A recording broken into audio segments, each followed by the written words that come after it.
जी हाँ, अभी world cup finals Delhi में होने वाला है 15 November to 21st November and India is hosting it so obviously very excited. और आफ्टर 2023 वर्ल्ड चैम्पियनशिप के बाद अब जाके मैं इंडिया में खेल रही हूँ, तो ऑब्वियसली होम क्राउड के सामने खेलने का अलग ही मज़ा होता है।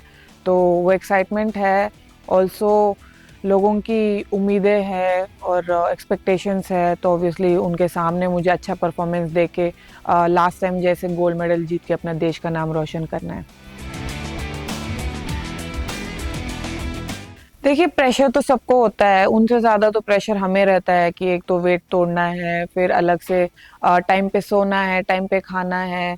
और प्रेशर ये भी रहता है कि बॉडी जिस हिसाब से हम सोच के जाते हैं कि ऐसे खेलना है रिंग में, उस हिसाब से हम खेल पाते या नहीं खेल पाते, वो भी एक प्रेशर रहता है हमारे दिमाग में। तो बट वो सब जब आप रिंग में उतरते हो तो वो सब चला जाता है। तो फिर फोकस माइंड से मैं एंटर करती हूँ रिंग में, एंड देन जैसे ही रेफरी बॉक्स बोलता है तो मेरा पूरा फोकस बस बाउट जीतने पे रहता है। कंपटीशन तो हर वेट कैटेगरी में होता है, बट ऑब्वियसली लेसर वेट में ज़्यादा कंपटीशन इसीलिए होता है क्योंकि वहाँ पे क्वालिटी के साथ क्वांटिटी भी ज़्यादा होती है। तो बॉक्सेस ज़्यादा होते, पार्टिसिपेशन ज़्यादा होता है उसमें, और बॉक्सेस बहुत फास्ट एंड पावरफुल होते हैं उसमें। बड़े वेट में तो आपको पावरफुल बॉक्सेस मिलेंगे, इतने स्पीड नहीं होंगी उनमें, बट छोटे बॉक्सेस में दोनों होते हैं। तो वो कॉम्बिनेशन थोड़ा डेडली कॉम्बिनेशन होता है, उस वैसे बॉक्सेस के साथ खेलने में थोड़ा टफ होता है। Paris Olympics was a great experience for me. Obviously, unfortunately वहाँ से मैं मेडल जीत के नहीं आई हूँ, बट उसके बाद मैंने डिसाइड किया कि what ever happens happens for a reason. तो उस चीज़ से मैं मूव ऑन हो गई हूँ। अभी मेरा फोकस एलए पे है, बट एलए ओलंपिक से पहले बहुत सारे कॉम्पिटिशन्स मेरे रास्ते में हैं, तो मैं उन सब चीज़ों कॉम्पिटिशन पे फोकस करना चाहती हूँ। बट फिलहाल Liverpool was the first competition after a year of break.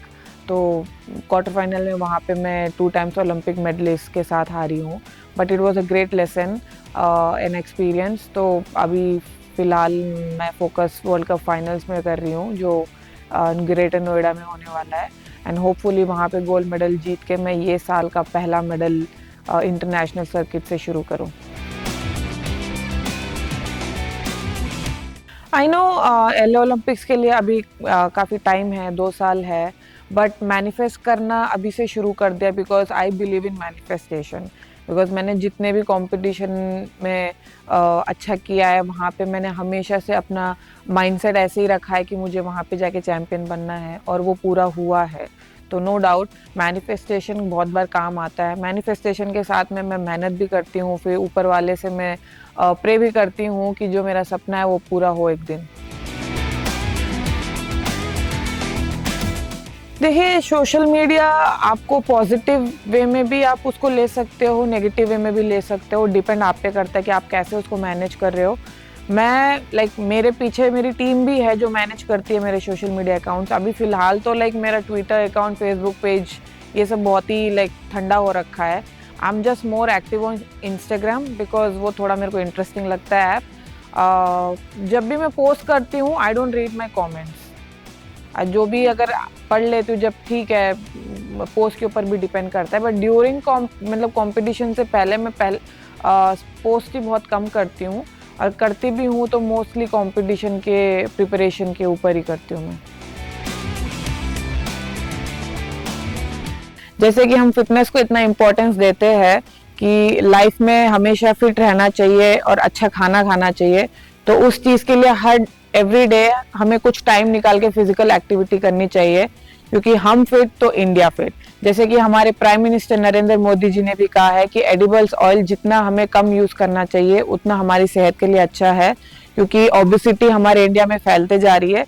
तो हमें as a citizen of Indian हमें ये कोशिश करनी चाहिए कि हम एडिबल ऑयल्स, फास्ट फूड, बाहर का खाना कम खाए, घर का खाना खाए, देसी खाना खाए, और फिटनेस को प्रमोट करें।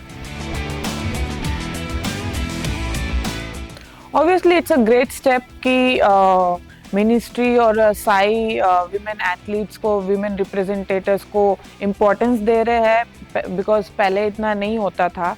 बट अभी आपको देखोगे तो आप विमेन्स हेड कोच भी बन रहे हैं। पहले चीफ कोच बस जेंट्स होते थे, मेन चीफ कोच होते थे, अभी विमेन चीफ कोच भी बन रहे हैं, विमेन एसएनसी भी है।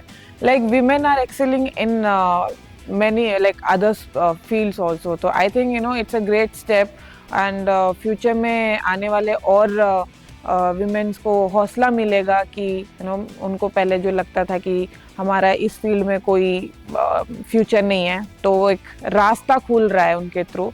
तो आई थिंक हम सबके लिए एक अच्छा अपॉर्चुनिटी है।